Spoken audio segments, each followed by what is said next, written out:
Hello, my name is Dr. Stephanie Drew, and I am a professor in the Department of Psychology at CSUN.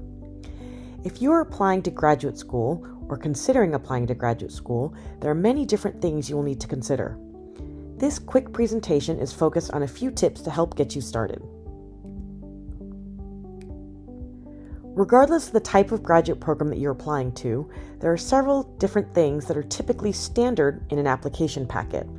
We are going to focus on tips that relate to 3 commonly requested written materials.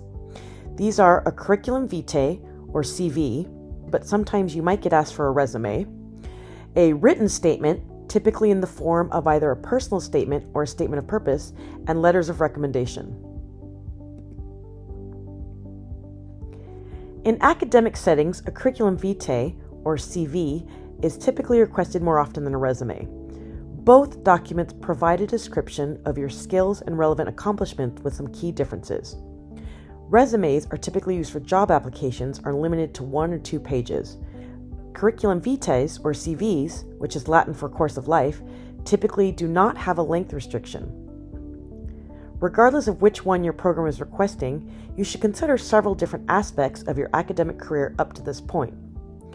Typically, you're going to need to include your name and contact information, your education history, such as degrees that you have obtained, any research experience you've accumulated if you're applying to doctoral programs, any teaching experience that you might have, such as tutoring or TAing a class, or additional relevant experiences. This can include things like field experience or volunteering. Some students may also have publications, honors and awards, or professional memberships they want to include. You want to be sure that you check with other experts within your field, as sometimes there are differences across disciplines. There are many samples and templates online as well, so be sure to refer to documents that are available for the field in which you're interested. Most programs will also ask you for a written statement, and the 2 most commonly asked for are either a personal statement or statement of purpose. While some schools do use these terms interchangeably, there are differences that you should be aware of and to look out for. Personal statements often focus on you as a person and your journey to this point in time. Many times there's going to be an emphasis on why you're interested in the field, or what's motivated you up to this point, or the reasons that you're applying to graduate school. This is also an opportunity to demonstrate personal characteristics such as resilience or adaptability. Statements of purpose tend to focus a bit more on your academic or professional goals. There's a little bit less of a personal tone here, and oftentimes you should demonstrate your skills and accomplishments that are relevant to the program to which you're applying. You also want to be able to demonstrate that you are a good fit for the program to which you're applying, and this is often done by describing any accomplishments that align with the mission of the program. For example, if you're applying to a doctoral program, you're going to want to describe any research experience that you have in the field, and you want to detail what type of experiences you've accomplished in that area. The last thing we're going to talk about is letters of recommendation. While these are a little bit different from the other written documents we've talked about because the writing is not being done by you, this is also an area in which some thought should be put in. The first thing that you need to consider is who you're going to ask for a letter of recommendation from. You want to be sure that you're asking people that are familiar with the field to which you're applying. What that means is if you're applying to a doctoral program, you want to be sure that your letter writer has experience with doctoral programs, and that way they can attest to how well you will be able to succeed in those programs. While your family friend might know you really well, they're not necessarily going to be able to give a really strong testament to your potential for doctoral graduate programs. Typically, you're going to want to request letters from professors that you have had that can speak to your skill set and abilities in the field in which you are interested. If you can find letter writers that are able to speak about you on a more individual level beyond just a grade you received in their class, that's even better. One key way to build these relationships is go to office hours. Students often think that often hours are only for when they have questions about the material or when they have concerns about the grade, but this isn't true. Oftentimes, often hours are an opportunity for you to get to know your professors and your professors to get to know you, which will allow them to write you stronger letters.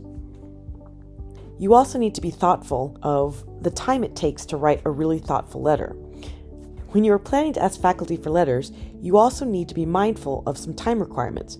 Writing a thoughtful, individual letter can take some professors quite a bit of time, and many of us have to write a number of letters in any application cycle. For example, I know in this last cycle, I had to write over 150 letters. So you want to be mindful of professors' timing and really give them at least a heads up that you might be asking for a letter as early as possible so they can keep that in mind when they're budgeting their time.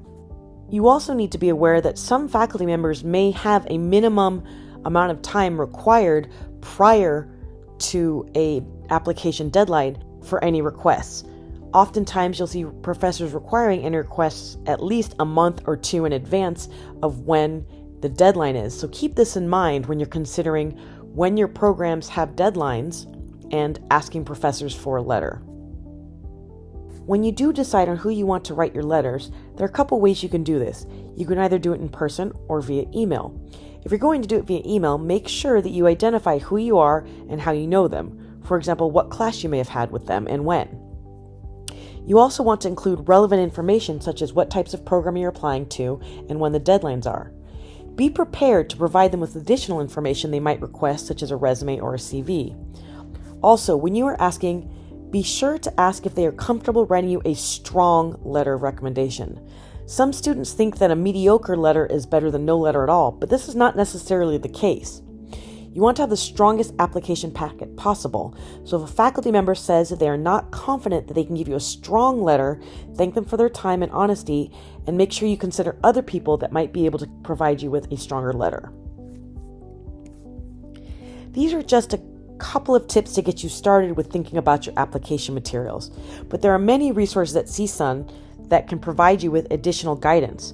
The Office of Graduate Studies, for example, is just one of many places that offers workshops to help you with these materials, and attending a workshop can be a great way to get hands-on experience with preparing these materials, in addition to many more things. Hope this helps you get started, and good luck!